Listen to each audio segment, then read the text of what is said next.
बिस्मिल्लाहिर्रहमानिर्रहीम। मोहतरम नाज़रीन व सामीन, अस्सलाम वालेकुम रहमतुल्लाहि व बरकातुहू। नमाज फजर के बाद सोना कैसा है? फजर के बाद सोने का अंजाम। नमाज दीन इस्लाम का दूसरा अहम रुकन है। नमाज दीन का इम्तियाजी निशान है और नमाज अहम तरीन दीन शुआर है। ईमान का खुलासा नमाज है। ये हकूकुल्लाह की बुनियाद है। नमाज हकीकी जिंदगी और तमाम शरीयत का सरचश्मा है। नमाज जिंदगी को पुरसुकून बनाती है और क़यामत के दिन बंदे से सबसे पहले फर्ज नमाजों का हिसाब होगा। नमाज से रूह को तस्कीन, कल्ब को तमानियत और आंखों को ठंडक मिलती है। हजरत अबू हुरैरा रज़ियल्लाहु ताला अन्हु से रिवायत है कि नबी करीम सल्लल्लाहु अलैहि वसल्लम ने फरमाया, जब कोई सोता है तो शैतान उसके सर पर 3 गिरह बांधता है। हर गिरह पर ये दम करता है कि बड़ी लंबी रात है, सो जा। अब अगर वो बेदार हो जाता है और अल्लाह का नाम लेता है तो एक गिरह खुल जाती है। फिर जब वो वजू करता है तो दूसरी गिरह खुल जाती है। सुबह के वक्त वो आदमी खुशबास और ताजा दम हो जाता है, वगरना बदमिजाज और सुस्त रहता है। शैतान इंसान का खुलम खुला और हर वक्त दुश्मन है और वो ये चाहता है कि इंसान किसी किस्म की भलाई हासिल ना करे, क्योंकि वो सुबह की नमाज और उसकी बरकत से भी आगाह है। इसलिए वो इंसान को नमाज से रोकने की पूरी कोशिश करता है, इसकी गिरह देने और ये कि अभी सोता रहे के अफसोस को हम सब हर रोज सुबह के वक्त महसूस करते हैं और हम सब जानते हैं कि खुद को बिस्तर से उठाने और वजू करने तक हमें किस कदर मुसलसल अनदेखे दुश्मन का मुकाबला करना पड़ता है। और अगर इंसान नमाज शुरू कर देता है तो तमाम गिरें खुल जाती हैं। नबी करीम सल्लल्लाहु अलैहि वसल्लम ने फरमाया, अल्लाह तबारक व तआला ने मेरी उम्मत की बरकत के वक्त में रखी है, बल्कि इब्तिदाई वक्त में फजर के बाद कामों का आगाज कर दें, इसमें अल्लाह बरकत देगा। वक्त में बरकत होगी, सेहत में बरकत होगी, रिज्क में बरकत होगी। कुछ लोग तो फजर की नमाज पढ़ते ही नहीं, क्योंकि फजर के वक्त आदमी के अंदर बहुत ज्यादा गफलत होती है। आदमी गहरी नींद में होता है, उठना मुश्किल होता है। शैतान पूरा जोर लगाता है कि आदमी नमाज ना पढ़े, लेकिन अगर कोई आदमी नमाज के लिए उठ जाए तो नमाज पढ़ने के बाद अक्सर लोग जल्दी सो जाते हैं, जबकि सुबह फजर की नमाज के बाद सोना बहुत ज्यादा नुकसानदेह है। शरीर लिहाज से भी ये नुकसानदेह है और जिस्मानी एतबार से भी नुकसानदेह है। जो लोग फजर की नमाज के बाद फौरन सो जाते हैं, उनको इस बात से रुक जाना चाहिए, बल्कि थोड़ी देर इंतजार कर लेना चाहिए ताकि वो नुकसानात से बच सके। फजर की नमाज के बाद सोना नापसंदीदा अमल है। उलमा किराम से उसकी ममानत मनकूल है। फजर की नमाज के बाद सोना हराम तो नहीं है, लेकिन नापसंदीदा है। नॉर्मल हालात में अगर कभी बहुत थकावट हो तो सो जाएं। अब सुबह फजर की नमाज के बाद जल्दी सोना, उसमें क्या नुकसान है? उसका जिस्मानी नुकसान ये है कि सुबह फजर के बाद सूरज निकलते तक एक ऐसा वक्त होता है जिसके अंदर एक खास किस्म की हवा होती है। इस हवा के अंदर आदमी अगर बाहर निकले, बाहर के माहौल में थोड़ी वर्जिश करे और आदमी थोड़ा चले तो वो इंसान के जिस्म के लिए बहुत फायदेमंद होती है। जो लोग सुबह सोए रहते हैं वो इस चीज से महरूम रहते हैं। और सुबह फजर की नमाज के बाद फौरन का एक और नुकसान ये है कि जो आदमी फजर के फौरन बाद सो जाता है उसका जहन कमजोर हो जाता है, उसको कोई चीज याद नहीं रहती, यादाश्त के अंदर कमी आ जाती है। अगर आप इस बात को आजमाना चाहते हैं तो आप किसी ऐसे बंदे को देखें जो फजर के फौरन बाद सो जाता है, उसका जहन काफी कमजोर होगा, जहन में कोई चीज ठहरती नहीं होगी। तो इसलिए फजर की नमाज के फौरन बाद नहीं सोना चाहिए। हाँ, अगर आप सोना चाहते हैं तो जब सूरज निकल जाए, सूरज निकलने के बाद इशराक का वक्त होता है, उस वक्त अगर आप नफल अदा करना चाहते हैं तो वो अदा कर लें, और अगर नहीं अदा करना चाहते तो आप सो जाएं, लेकिन उससे पहले ना सोएं। हदीस के अंदर ये भी बयान किया गया है कि ये वक्त रिज्क का वक्त होता है। अगर कोई आदमी उस वक्त सो जाता है तो वो बरकत वाले रिज्क से महरूम रह जाता है। जो लोग सुबह फजर की नमाज के फौरन बाद नहीं सोते, अल्लाह तबारक व तआला ने उनके रिज्क में बरकत दी होती है। अगर उनके पास थोड़ा भी हो उसमें भी बरकत होती है, वो इतने में भी खुश होते हैं। इसकी वजह ये होती है कि अल्लाह तबारक व तआला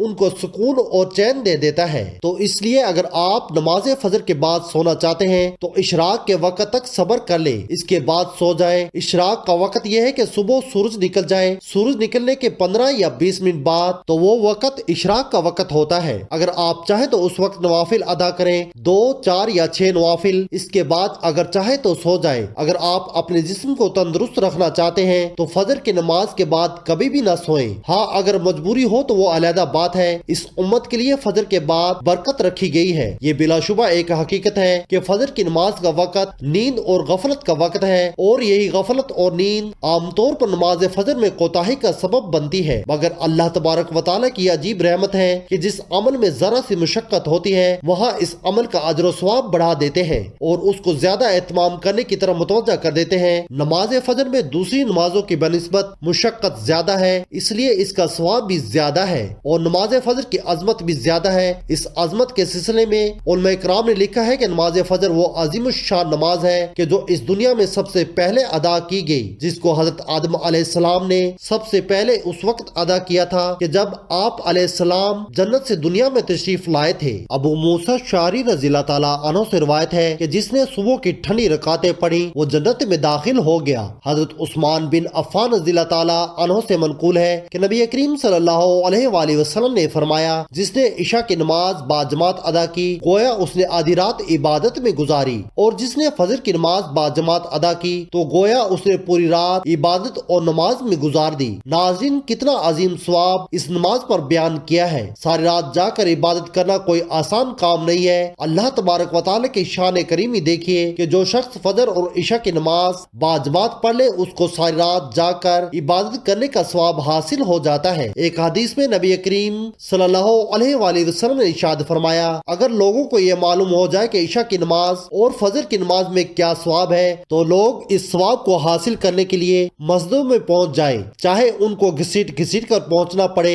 ناظرین، اب سونے کی بات کرتے ہیں کہ بعض لوگوں کی روٹین ایسی ہوتی ہے کہ وہ رات کو سو نہیں سکتے، ان کے کام رات کی ڈیوٹی میں ہے، یا کسی کو مطالعہ کے لیے فرصت ہی اس ٹائم پر مل رہی ہے، یا کوئی ایسا مسئلہ ہے کسی کے ساتھ تو اس کا کوئی فرض واجب سے تعلق نہیں۔ تو ایسی صورتحال میں اگر کسی کی رات کو نیند پوری نہیں ہو سکتی تو فجر کے بعد بھی وہ سو سکتا ہے، کیونکہ نیند پوری نہ کرنا یہ زیادہ نقصان دہ ہے۔ تو اگر کسی کو نیند پوری کرنے کے لیے مجبوراً فجر کی نماز کے بعد سونا پڑتا ہے تو کوئی حرج نہیں، لیکن اسلام نے اس کو پسند نہیں کیا۔ اللہ تعالی ہم سب کو دین اسلام کے مطابق چلنے کی سمجھ عطا فرمائے اور ہمارا خاتمہ ایمان پر فرمائے، آمین ثم آمین۔